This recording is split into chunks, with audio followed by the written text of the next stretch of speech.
Take action. Not hasty if it isn't required, but don't lose much time. Here's the time to act. When the idea is hot and the emotion is strong. That's the time to act. You say, Mr. Rohn, I'd like to have a library like yours. See, if you feel strong about that, what you got to do is get the first book and then get the second book. Before the feeling passes and before the idea gets dim, action pronto, action immediate, action as soon as possible. Because if you don't, here's what happens. We call it the law of diminishing intent. We intend to when the idea strikes us. We intend to when the emotion is high. But now if you don't translate that into action fairly soon, now the intent starts to diminish. And a month from now it's cold. A year from now, can't be found. So act. Set up a discipline when the emotions are high and the idea is strong and clear and powerful. That's the time to set up the discipline. Somebody talks about good health and you're stirred. Say, right, I need to get a book on nutrition. Get the book before the idea passes and before the emotion gets cold. Go for the book. Start the library. Start the process. Fall on the floor. Do some push-ups. Action. Got to take action. Otherwise, the wisdom is wasted. Otherwise, the emotion soon passes. Unless you put it into a disciplined activity. Capture it. Disciplines is called how to capture the emotion and how to capture the wisdom and translate it into equity. Disciplines. Now, here's what's important about disciplines. All disciplines affect each other. In fact, here's a good philosophical phrase. Everything affects everything else. Nothing stands alone. Don't be naive in saying, well, this doesn't matter. I'm telling you, everything matters. There are some things that matter more than others, but there isn't anything that doesn't matter. Okay. We all pity the man who says, well, this is the only place I let down. Not true. Key to take home. Every letdown affects the rest of your performance. Every letdown affects the rest. This is part of the educational process on personal development. If you don't take the walk around the block, you probably won't do the apple a day. If you don't do the apple a day, you probably won't start building your library. If you don't build your library, you probably won't keep a journal, and you won't take pictures, and then you won't do this, you won't do wise things with your money, won't do wise things with your time, won't do wise things with your possibilities and relationships, and the first thing you know, 6 years of that accumulated, and we say you have messed up. So the whole key to reversing that process now is to start picking up these disciplines. Now here's the positive side. Every new discipline affects the rest of your disciplines. Every new one affects the rest. That's why action is so important. The least action, the smallest action. Take it. Because when you start accomplishing and the value starts to return from that one action, it'll inspire you to do the next one and the next one and the next one. You start walking around the block, it'll inspire you to get an apple. Get an apple, it'll inspire you to get a book. Get a book, it'll inspire you to get a journal. Get a journal, it'll inspire you to grow, develop some skills. All disciplines affect each other. Every lack affects the rest. Every new affects the rest. The key is to diminish the lack and set up the new. And you've started a whole new life process. Key. Also, one more thought on discipline. Here's the greatest value of discipline. Self-worth. Self-esteem. People are teaching self-esteem these days, but they don't connect it to disciplines. The least lack of discipline, and it starts to erode our psyche. One of the greatest temptations is to just ease up a little bit, right? The slightest lack of doing your best starts to erode the psyche. Instead of doing your best, doing just a little less than your best. Sure enough, you say, well, it's just going to affect my sales. No, it's going to affect your consciousness. It's going to affect your philosophy. Now you've begun in the slightest way to affect your own philosophy. Here's the problem with the least neglect. Neglect starts as an infection. And if you don't take care of it, it becomes a disease. And one neglect leads to another. And the worst of all, when neglect starts, it diminishes our self-worth, our self-confidence, our self-value. You say, well, how can I get back my self-respect? I'm I'm telling you, you don't have to go to 29 classes. All you have to do is start the smallest discipline that now corresponds to your own philosophy, like I should, and I could, and I will. No longer will I let neglect stack up on me so that I will have the sorry scenario 6 years from now, giving some excuse instead of celebrating my progress. That's the key to discipline. Okay? Let's get kids involved in the least of disciplines. One more, and then one more, and then another one, and then another one, and then some more. And the first thing you know, you're starting to weave the tapestry of a disciplined life into which you can pour more wisdom and more attitude and more strong feeling, more faith and more courage. Now you've got something, a vessel in which to put it. And now the equities start to flow. And the early return, I'm telling you, if you'll start this process, the early return will have you so excited. You'll commit yourself to this strategy for the rest of your life. You'll never go back to the old ways. Join a new crowd. Join a new group. The disciplines to do it. Take action. I recommended the last time I was here the little book, Richest Man in Babylon, and I said I've lectured now to over 3 million people in the last 33 years, and I've recommended this little book to almost all of them, I think. Guess how many have actually gone and got this little book? Answer, very few. My best guess is 10%. Such an easy thing to do. In that last seminar, right, I suggested this little book, number one, is easy to find. Number two, it's easy to buy. The most you can pay for it, $6, $7, $8. You can borrow that from your kids. And number three, it's easy to read. It's in story form. That's why I use it for teenagers, teaching them how to be rich by 40, 35 if you're extra bright, much sooner if you find a unique opportunity. But if it's easy to find and easy to buy, and if it's easy to read, why wouldn't everybody go get it? We don't know. What do you know? You don't know. I don't know. Nobody knows. Here's how profound it is. Some do and some don't. Now here's the numbers. About 10% do. 90% don't or won't. And we don't know the mystery of that. And I'm telling you, 10 years from now, those numbers will still be the same. 10% will, 90% won't. The numbers don't change. Only the faces change. You're looking at one of the faces. I used to belong to the 90% who couldn't be bothered even if it was easy. Guess how many people have a library card? Wisdom of the world available. Transform your life in any value amount you want. By the way, how much is a library card in Texas? Free. Here's what free is. Easy. I mean, it can't be any easier than free. Somebody says, well, would you bring it by? Well, no. At least you got to go get it. No. Wisdom of the world available. Transform your life spiritually, socially, personally, economically, and every other way. Teach you how to be rich and powerful and sophisticated and healthy, influential. How many people have a library card? Answer, 3%. 95, 97% couldn't be bothered. Guy specializes in happy hour, but he doesn't have a card. And now readily and quickly blames the government and blames his company and blames policy and blames the pay scale. When if he only knew, if he joined the 3%, here's my advice to you today. Walk away from the 97%. Don't talk like they talk. Don't act like they act. Don't go where they go. Don't specialize in what they specialize in. Throw away the blame list they cling to. Start you a new life. You say, well, is it as simple as getting a library card and the 3%? And the answer is, of course. Of course. That's how easy this stuff is. This is so easy. It's so simple. It's not complex. You don't need a 2,000-year-old guru. You don't need multi-track affirmations. I'm telling you, don't. Affirmation without discipline is the beginning of delusion. Don't let somebody sweep you into some contrary way to nature itself says, unless you labor.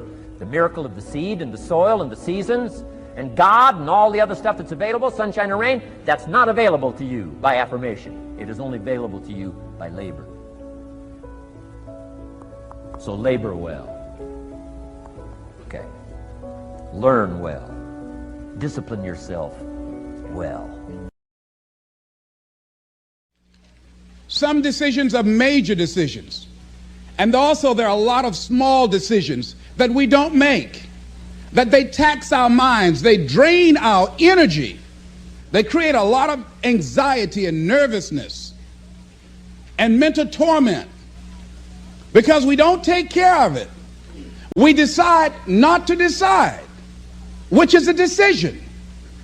Deciding to decide, to act, is a major, major challenge for all of us at different points in different areas of our lives. And there are things that happen to us along the way, experiences that we have that prevent us from working through the mental block of acting, of doing those things that we know we ought to do. And so what I want you to think about is, what is there that you know you need to do, that you want to do this, but for some reason or another, you've been holding back. For some reason or another, you just have not been able to gather your nerves or be able to work through the procrastinating or putting it off or justifying or blaming. Some reason or another, you just haven't done it. And you know you ought to do this. You really want to do this, but you don't know why you haven't done it. Anybody know what I'm talking about? Raise your hand, please. Okay, then I've got company here this evening. I'm not talking to myself. Now, first of all, we know that this is not easy. Because in order to begin to reinvent your life, you've got to make a conscious, deliberate, determined effort. That you really have got to put all of yourself into it. It's very challenging to act, to do those things. There are times when you're looking at it and you say, I know I need to do this, but I don't feel like it. I don't want to do it. I know I need to do it, yet leave me alone. No. I don't want to do it. So what do we do? What are those things that cause us to do like that? I think that among the things that prevent us from acting is the fear of failure. And if you've already failed, you don't want to fail again, the pain of that.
The disappointment, the fear of loss is another thing.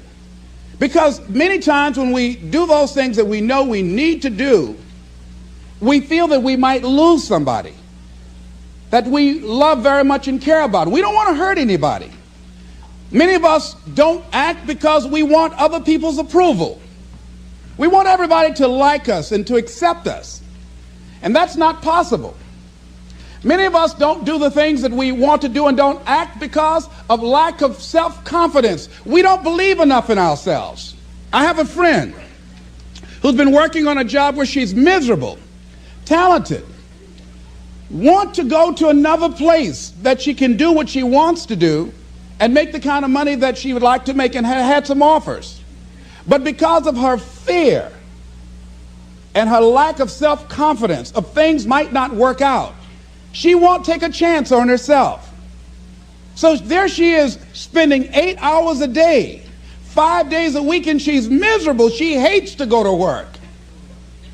They're not paying her what she's worth. She knows it. But yet and still, she won't do that which she knows she must do, and it's wearing her out. There are a lot of people that their jobs are making them sick because they won't act. You check out the absenteeism and the people that are depressed. You see them coming to work angry. How you doing? I don't know. Just leave me alone. It's not even 9 o'clock yet. You're talking about good morning. There are days you go to work, you want to just keep driving past the job. You know, you don't want to stop because it's not in sync with who you are. But you haven't acted. Have another friend. This guy's brilliant. He's a business consultant. He helped a lot of people get their business started, and people come to him because they know he's knowledgeable. But this guy won't start his own business. Now, he's very smart. He can do it. Everybody believes in him except him. And he's so smart, he's talked himself out of it. Well, the numbers aren't right. And so there are many reasons why we don't act. There are other things, though, that affect us. Is that not wanting to take personal responsibility. We want somebody else to do it. And many times we pick up our inability to do certain things from people that we love, people that we admire. We identify with them, and we live in the context of their ideas, their opinions, and their life patterns. We buy into it unconsciously. My mother is a pack rat. She keeps everything. She doesn't throw anything away. And I have unconsciously picked that up.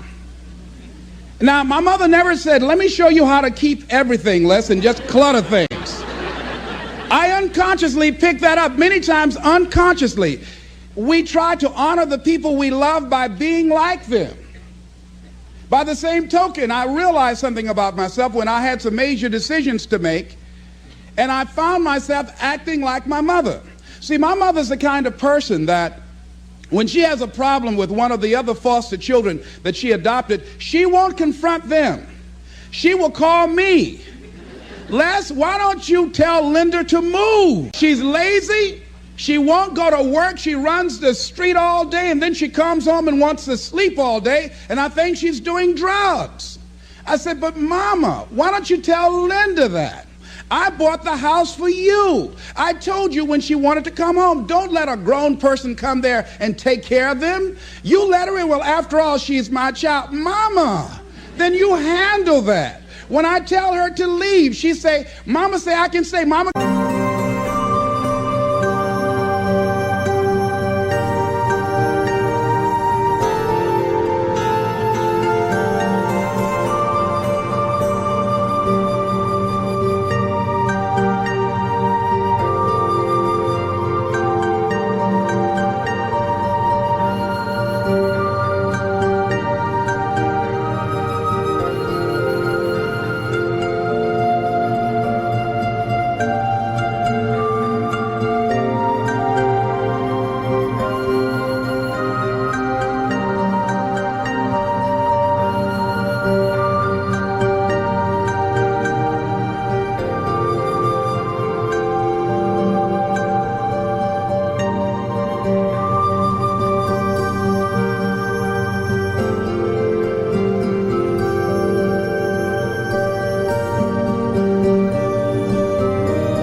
And you tell her yes, and then you call me and say, she's still here. Why worry me with this? So Mama hasn't developed the courage to act on that. Some people won't act until there's a crisis situation. When Linda started stealing from Mama and took her Social Security check to get some drugs, Mama got some courage to say, get out of here and don't ever come back. But she wouldn't do it until then. And see, we don't have to wait until a crisis situation. I have a friend that has been having a challenge with losing weight. Bus has been dealing with that challenge. And for the past 40 years, he's always seemed like weighed over 235 pounds. And so he said, man, I just can't lose weight. I'm big-boned. I say, Bud, I've never seen any fat skeletons. No, you need to act on your health. You can change this. You don't have to go to your grave fat. We're all digging early graves with our teeth. We don't have to do this. They need to have a support group around M&M peanuts. You want a support group on something, and throw Snickers in there too. Bud and I can tell you about the help we need with that. So what happened with Bud, though, he became ill a few weeks ago. See, Bud in the last few weeks has lost more weight than he's ever lost, even when we were competing with each other, betting a lot of money. But what happened was, Bud became diabetic. He went into an insulin shock. He didn't know that he was diabetic. His blood sugar became high. And the doctor said to him, you are diabetic. You're going to have insulin shots every day. You're going to have to change your diet. And let me tell you what's going to happen if you don't do what we tell you to do. Number one, there's a possibility that you can become an amputee. Number two, you can go blind. Three, you can become impotent. Bud say, help me. Like those guys with Paul, when Paul broke out of jail, those guys say, tell me what I must do to be saved. Bud wanted to be saved. I say, Bud, you want one of my peanut butter and jelly sandwiches? No. I say, Bud, I can't believe you're eating vegetables, man. You're exercising. He said, that's right, and jogging in place too. Now, he had the ability to do it before, but there's some people, it takes that kind of crisis to bring them into reality in order for them to act in their own best interest. Some people have to hit rock bottom in order to rise. I don't know why. You want to begin to look out on your life and what you want for you. And I think that when we begin to focus in the area of what does it take for us to act, I think we can say events can inspire us to act, like that particular event in his life.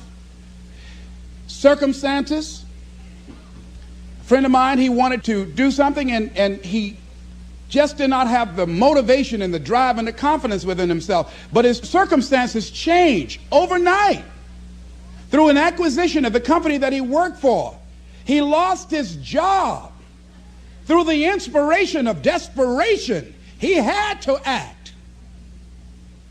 See, life also are things that can inspire us to act.